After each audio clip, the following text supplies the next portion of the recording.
quick video for all you E90 owners. Make sure you keep up with your serpentine belt. It starts to look like this one.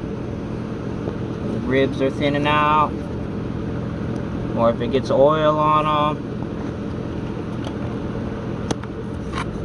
or if you start seeing micro cracks in it or anything along those lines, any sort of wear, thread showing, go ahead and change that thing. Don't wait for something bad to happen.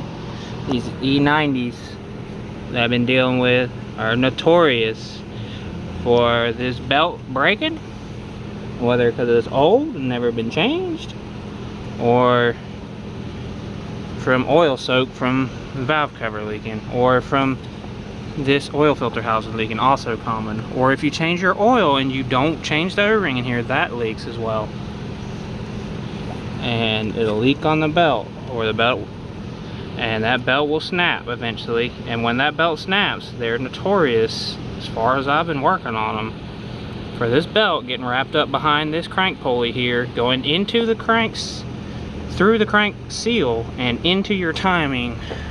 And I have seen it mess up some motors and put them out of time. I've seen it damage motors, and I've seen it make them jump out of time just enough where they run bad, so to check engine light and everything else. So if you have a E90, make sure you have a good serpentine belt on it when you get it. Do not let that belt break. It could be the death of your motor.